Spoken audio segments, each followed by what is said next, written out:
Hello everyone, this is me Sathiya here. मैं आपके लिए लेके आई हूँ एक और रीडिंग जो कि होगी for whoever needs it. Topic reading का रहेगा उन लोगों के लिए जो डील कर रहे हैं एक्स के साथ और जानना चाहते हैं कि क्या एक्स आपके पास वापस आएगा, हाँ या ना। चाहे वो मूव ऑन कर चुका है, चाहे उसकी ज़िंदगी में कोई भी नहीं है, दोनों सिचुएशन में आप ये रीडिंग देख सकते हो। सो अगर आप जानना चाहते हो कि क्या आपका एक्स आपके पास वापस आएगा, हाँ या ना, तो लेट्स फाइंड आउट। रीडिंग शुरू करने से पहले रिमाइंड करवा दूँ कि ये एक जनरल रीड है, सबके साथ मैच कर भी सकती है और नहीं भी। सो जो बातें मैच करती हैं आप उन मैसेजेस को पिक करो और बाकी सबको छोड़ दो। अगर आप पर्सनल रीडिंग्स चाहते हो और पेपॉल से या इजी पैसे से पेमेंट कर सकते हो, सिर्फ तभी रीच आउट करो ताकि आपका भी टाइम वेस्ट नहीं हो और मेरा भी। So let's dive into the read and let's find out कि क्या आपका एक्स आपके पास वापस आएगा, हाँ या ना। Let's see.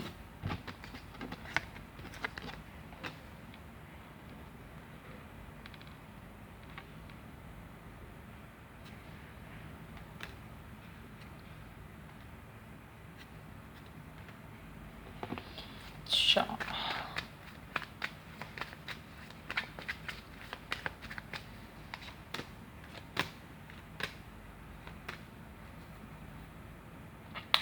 अच्छा टू बी वेरी ऑनेस्ट, मुझे लगता है कि मेजॉरिटी लोग जो एक्स के साथ डील कर रहे हैं, आज इनके पर्सन के साथ कम्युनिकेशन कनेक्शन बिल्कुल ख़त्म हो चुका हुआ है।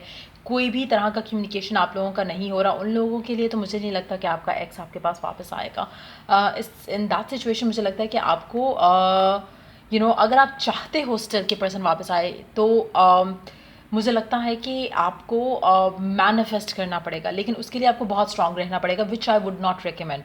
मैं आपको रिकमेंड नहीं करूँगी कि आप उस फेज से गुजरो जो कि पेनफुल रहेगा, टॉक्सिक सिचुएशन रहेगी आपके लिए, क्योंकि आपको हर मोमेंट लगेगा कि पॉसिबल नहीं है, लेकिन स्टिल आप अपने आप को you are pushing yourself to be with that person, जो कि शायद आपकी मेंटल हेल्थ के लिए भी अच्छा नहीं रहेगा। So I would not recommend you to go there and do that.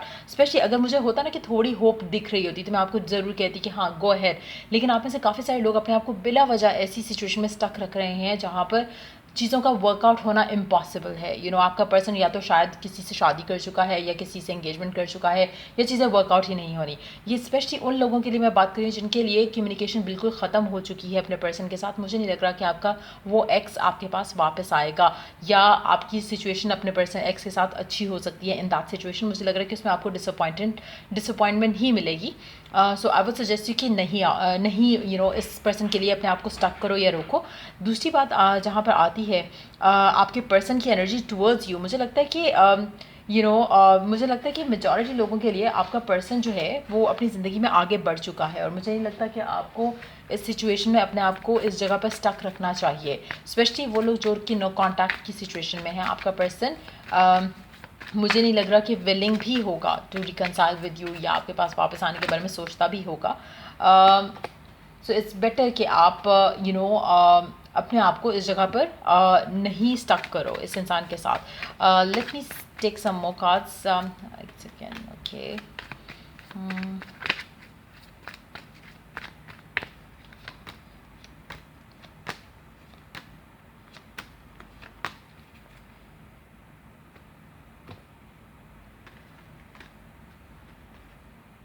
मुझे लगता है कि मेजॉरिटी लोगों में आप लोगों का एक्स जो है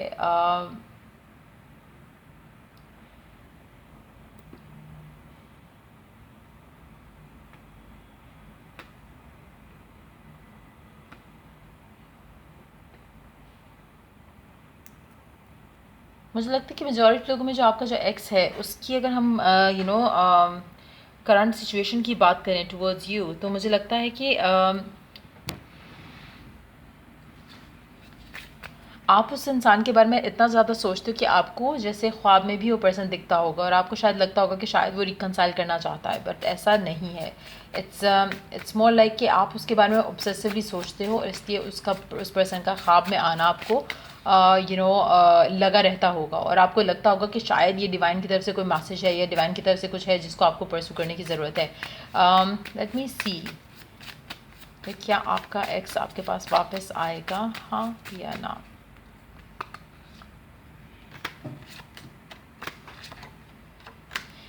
बहुत रेयर एक या दो लोगों में से हो सकता है कि पर्सन वापस आए, लेकिन मेजॉरिटी के लिए the answer is a big no. मुझे लगता है इसमें काफ़ी हद तक किसी थर्ड पर्सन का इन्फ्लुएंस रहा हो सकता है, चाहे वो उसकी फैमिली है, चाहे वो उसकी उसकी लाइफ में कोई और पर्सन है, बट कुछ इस तरह का इन्फ्लुएंस ज़रूर रहा होगा जिसकी वजह से आप लोगों का ब्रेकअप हुआ। बट मुझे लग रहा है कि सिचुएशन काफ़ी हद तक आगे जा चुकी है और मुझे नहीं लगता कि इस पर्सन का वापस आना पॉसिबल है उस तरह से जैसा आप शायद डिज़ायर करते हो। लेकिन अगेन, आप में से बहुत रेयर होगा कुछ लोग जो कि मैनिफेस्ट करेंगे पर्सन को अपनी ज़िंदगी में वापस आना। लेकिन उसके लिए भी मुझे लगता है कि जो आपका वेटिंग पीरियड होगा वो इतना ज़्यादा होगा कि लाइक आई सेड अर्लियर कि मैं रिकमेंड नहीं करूँगी कि किसी भी पर्सन को इस सिचुएशन से गो थ्रू करना हो, क्योंकि life is too short to waste on begging for love और बेगिंग फॉर अटेंशन और begging for a person to return back. So अगर आप स्टिल अपने आप को इस सिचुएशन में डालना चाहते हो, that's your call, your situation. But majority लोगों के लिए मुझे लगता है कि person is happy in their life, और बहुत बहुत ही कम लोगों के लिए हो सकता है कि पर्सन जो है आपका, जिस भी एक्स के लिए आप देख रहे हो रीडिंग, वो सोचे आपके बारे में वापस आने का और चीज़ों को सॉर्ट आउट करने का। So chances are very very low, but yes, let's see कि आपको क्या करना चाहिए इस गिवन सिचुएशन में। लेट्स सी ऑरेकल गाइडेंस क्या है आपके लिए। क्या आपका एक्स वापस आएगा आपके पास? आपके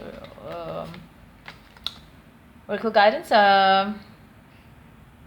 You are a natural counselor and many people benefit from your guidance and reassurance. आप हो सकता है कि खुद भी बहुत अच्छे से काउंसल कर लेते हो चीज़ों को या लोगों को, और मुझे लगता है कि जहाँ पे आपकी खुद की बात आती है तो आप खुद वो सब नहीं करते जो आपको कर लेना चाहिए था या करना चाहिए अब भी। So you need to counsel yourself right now. और मुझे लगता है कि मेजॉरिटी लोग जब आप खुद को काउंसल करोगे तो आपके लिए आगे बढ़ पाना बहुत ईजी हो जाएगा। अपने आप से बात करो, अपने अंदर झांक कर देखो, अपने साथ थोड़ा टाइम स्पेंड करो। आपको काफ़ी सारी चीज़ें ऐसी लगेंगी जिसमें आपका खुद दिल करेगा कि नहीं, आई थिंक मेरा मूव ऑन करना मेरे लिए बेहतर है।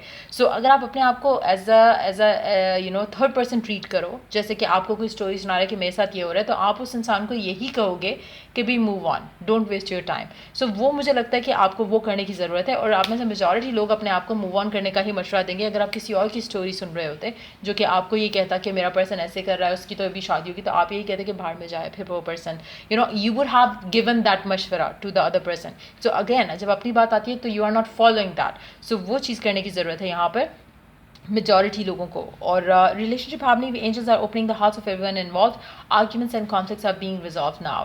मुझे लगता है कि अगर आप चाहते हो कि आपकी रिलेशनशिप में, आपकी लव लाइफ में हार्मनी आए, तो मुझे लगता है कि चीज़ों को लेट गो कर देना चाहिए। और स्पेशली अगर आप स्पेशली अगर आपके दिलों में एक दूसरे को लेके ग्रज है, या आप एक वो सिचुएशन है जहाँ पे यू हैव जैसे आपको कुछ शिकायत हो पर्सन से कि उसने ऐसा क्यों किया मेरे साथ, तो मुझे लगता है कि जस्ट वो रिजॉल्व करके आगे बढ़ना आपके लिए ज़्यादा अच्छा है इस एक्स के साथ जिसके लिए भी आप रीडिंग देख रहे हो। क्योंकि कहीं ना कहीं जो चीज़ें हो चुकी हैं, मुझे लगता है कि वो रिवर्स डेफिनेटली नहीं हो सकती हैं, और इट्स बेटर कि आप मूव ऑन कर जाओ। मुझे लग रहा है कि ये रीडिंग मेजॉरिटी उन लोगों के लिए होगी जो कि नो कॉन्टैक्ट की सिचुएशन में है। Let me take 2 more cards to wind the reading up.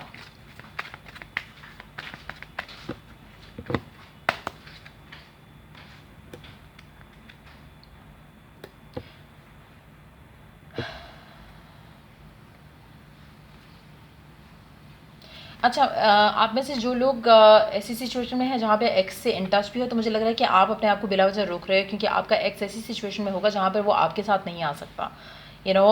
जैसे या तो किसी और के साथ है करंटली, और स्टिल वो क्योंकि आपको मिस कर रहे हैं तो आपसे बात कर रहे हैं। और आने वाले टाइम में भी कुछ लोगों के लिए ऐसा भी पॉसिबल है कि आपका एक्स आपके पास इस तरह से वापस आए कि वो आपको स्टोरी सुनाए कि आपको मिस करता है, but at the same time जो सिचुएशन है उससे वो निकल नहीं पाएगा। सो बेसिकली अगेन, आप अपने आप को बिला वजह रोक कर इस सिचुएशन में अपने आप को वेस्ट कर रहे हो, अपने लाइफ को वेस्ट करो, अपने टाइम को वेस्ट करो। सो इट्स अगेन बेटर कि आप अपने साथ थोड़ा टाइम स्पेंड करो, और देन आपको रियलाइज़ होगा कि इट्स हाई टाइम कि आप मूव ऑन कर जाओ और इस सेक्स के बारे में ना सोचो। So I hope it was of help and wish you all the best. Take care, bye.